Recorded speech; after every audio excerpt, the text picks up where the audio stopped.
Are the words manager and leader synonymous? Hi, I'm Dave Elser, and welcome to my next AI Chore Cast, where we use AI to learn more about what I call talent development 2.0. What if I told you that they're not, and by treating them as such is actually hurting your talent development strategy and hindering your organizational effectiveness?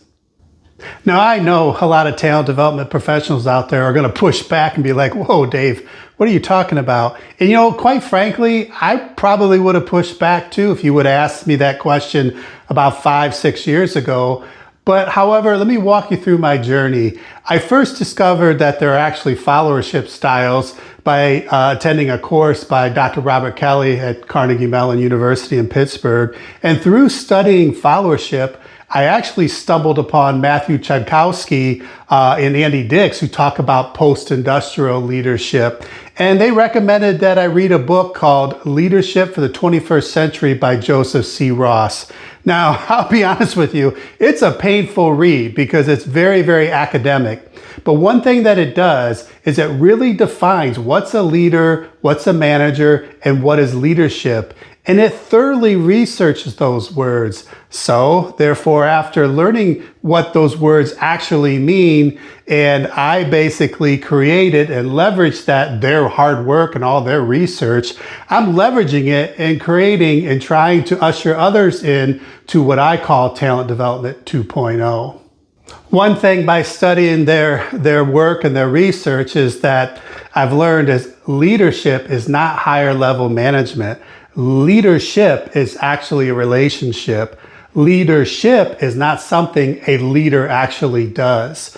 Those are such forward-thinking ideas. It takes a while to unsee what we've always seen. It takes a while to realize that that leadership is in the post-industrial era is not what we were trained upon and educated others on what it was during the industrial era, in which there was a lot of command and control. And we needed managers to come across with more humility, more soft skills. So we told them to be a leader. But the truth is, anyone can be a leader. Anyone working on the front lines can be a leader. It's not just reserved for someone with authority, which is a manager. So in this AI-generated Chorecast, right, I asked AI to help us understand where did this all come from? Because actually a lot of this leader versus manager mentality actually came from a 1977 Harvard Business Review article by Abraham Zelensnik. Now, I apologize if I said his name wrong. So I asked AI, where did this whole philosophy, leader versus manager, come from? And then also, how can talent development 2.0 help us ensure that we move away from that and truly understand what leadership is. Not only what leadership is, but also what is management, and also what is smart followership, the pioneering concept that I talk a lot about in doing the chores. So let's jump into this next AI Chorecast and take a deep dive and hear what they say about manager versus leader. What if I told you that the billions of dollars that corporations spend every single year on leadership training it's actually making our companies significantly worse at executing their goals? I mean, it sounds completely counterintuitive, right? Yeah. Especially since we've been conditioned for, decades to treat leadership as this ultimate, unquestionable corporate virtue. Right, exactly. But when you actually look at the data, we're pouring money into a concept we fundamentally misunderstand. Welcome to this Deep Dive. We are speaking directly to you today, the L&D leaders, the HR professionals, and, the chief learning officers out there who are tasked with building the future of your workforce. Because it's a huge task. It really is. And our mission today is to unpack a massive, highly expensive problem in corporate training. We're going to explore why treating the words leader and manager as synonyms is actively harming your organizational training programs. Yeah, the conflation is the root of so many issues.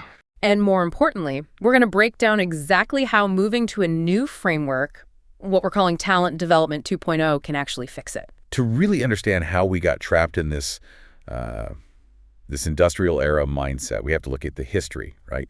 Where did this conflation even begin? Right, the origin story. Exactly. We're drawing on a stack of foundational texts today, starting with Abraham Zeleznik's highly polarizing 1977 Harvard Business Review article.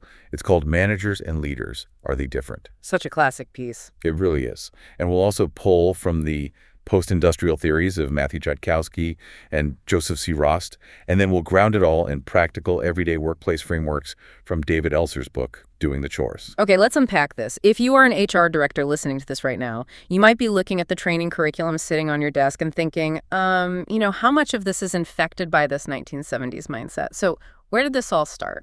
Well, Zeleznik's 1977 article basically split the corporate soul in half. In the industrial era, management was viewed almost strictly as an authority function. Managers were framed as these mundane problem solvers. Oh, wow. Mundane? Yeah, totally mundane. Oh. They just maintained order, controlled resources, sought rapid resolution. It was purely about stability, keeping the status quo functioning. Like, keep the trains running on time, don't ask questions, just, make sure the schedule holds. Precisely. But contrast that with how Zeleznik defined leaders. He elevated leaders to this almost mystical, heroic status. He literally compared them to artists. Wait, really? Artists? Yeah. Leaders were described as people who tolerate chaos, who are visionary, and who profoundly alter human and economic relationships. I mean, think about the psychological impact of that framing. If I'm a young professional in the 1980s reading this, the message is, it's incredibly clear. It's like a corporate hero complex. Yeah, absolutely. If you tell the entire business world that managers are just boring bureaucrats pushing paper and leaders are the visionary rock stars, well, obviously every single training program is going to become obsessively leader-centric. Right, because nobody wants a certificate in being mundane. Exactly. Everyone wants the rock star title. What's fascinating here is that the consequence of that hero complex was literally a century of academia and corporate training isolating the leader as the sole unit of analysis. Meaning what exactly? Meaning we stopped looking at businesses as, dynamic, interconnected networks of people. We started looking at them as stages for special, charismatic individuals to perform on. I see. The leadership industry just exploded, entirely focused on the traits and behaviors of great individuals at the top. We completely ignored the collaborative nature of actual work. We basically just mashed the terms together to appease egos. We started calling standard management training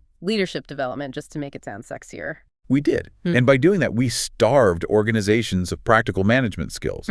We built these top-heavy environments that assumed leadership was just a synonym for good management, but with more charisma. Which brings us to Talent Development 2.0, because this framework completely dismantles that top-heavy industrial era obsession. And tears it right down. TD 2.0 shifts us from a leader-centric environment to a role-centric environment. The core premise is that people play all roles depending on the situation. Yes. So let's redefine these terms for the 21st century. If they aren't synonyms, what actually are they? So in the post-industrial era, Rost and Chodkowski reframed these as distinct temporary roles. Let's start with the manager. Okay. A manager is simply an individual who uses their granted authority within an organization to maintain stability, control, and efficiency. It's fundamentally an authority relationship. You focus on planning, organizing, budgeting, and directing resources to accomplish specific organizational goals. So if the organization is a railroad, management is the track system. It provides the structure and the authority to keep the train moving safely in a straight line. That perfectly captures the stability aspect. Now, compare that to the leader. A leader is fundamentally different. A leader is someone who offers a new vision in response to, a perceived dissatisfaction with the current state. Okay, so they see a problem. Right.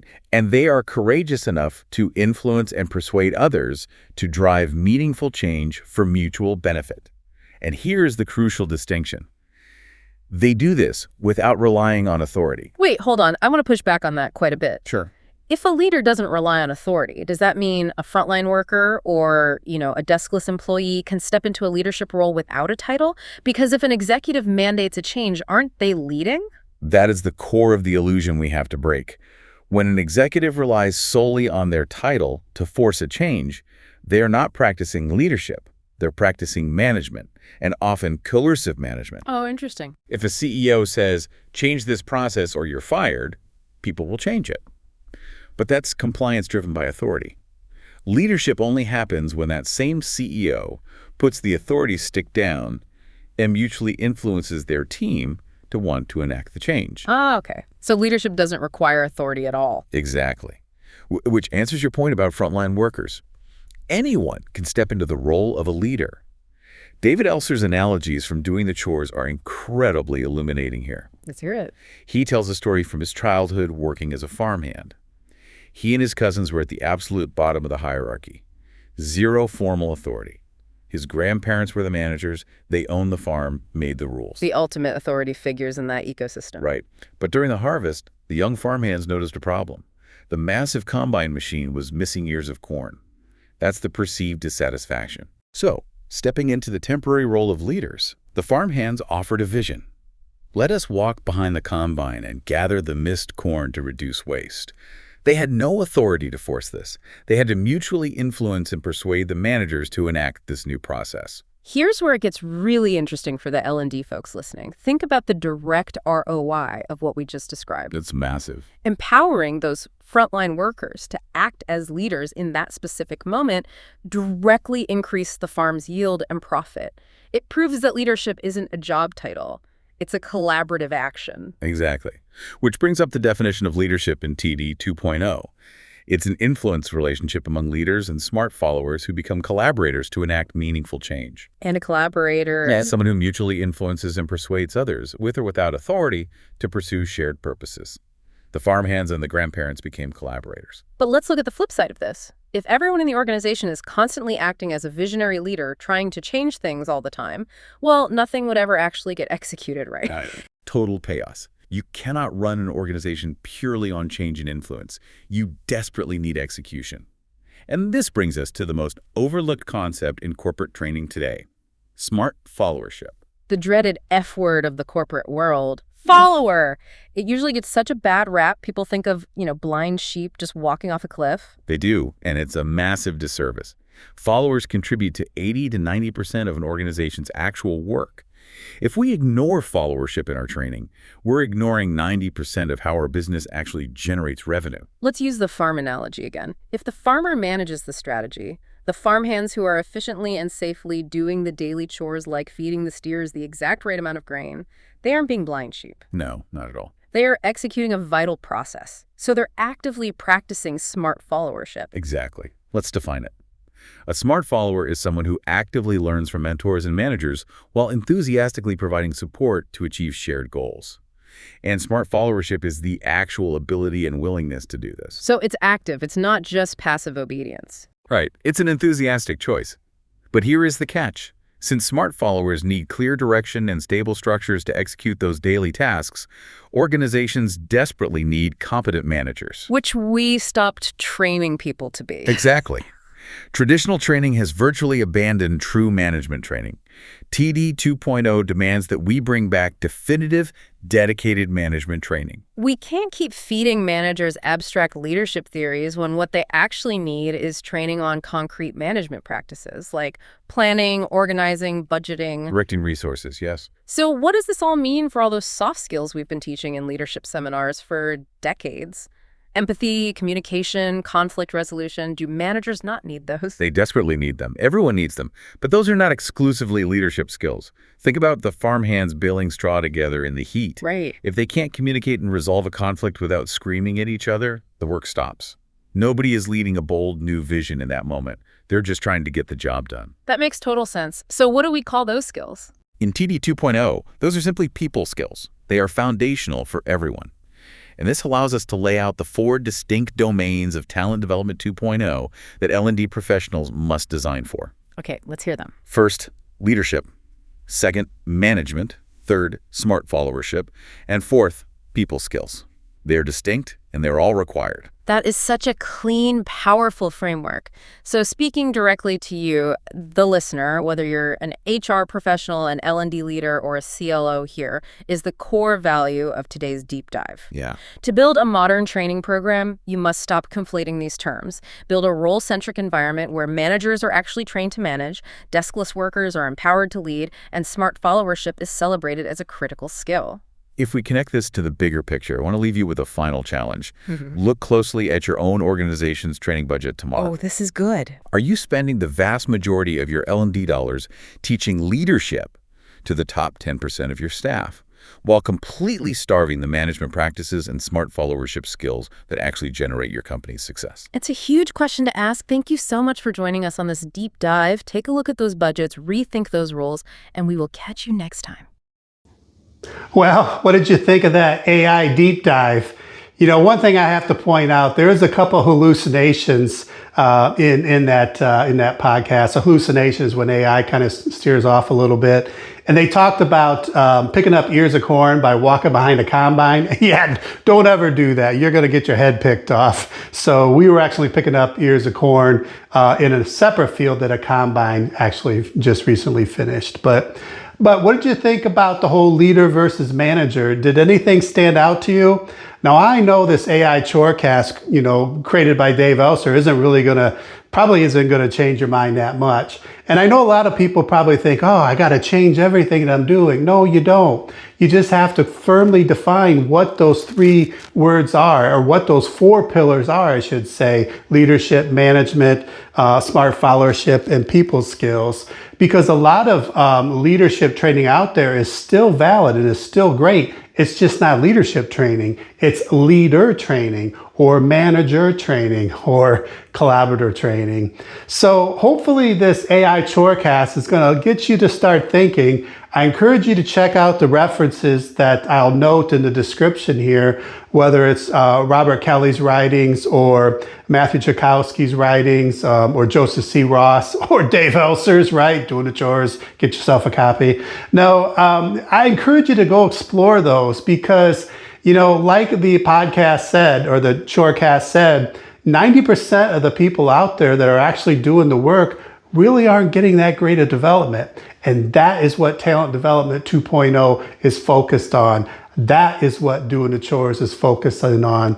So if you have any questions, go ahead and comment. Shoot me an email at dave@doingthechores.com. I appreciate you following me. I'm ushering you into Talent Development 2.0. I know it's different. But like I often like to say, I like to inspire others to think creatively about their own personal and professional development. So until next time, like, share, subscribe, all that good stuff. Check out my chore chats, and I hopefully enjoyed this AI Chore Cast. So until next time, make sure you go out there and create a great memory for someone today. Thank you.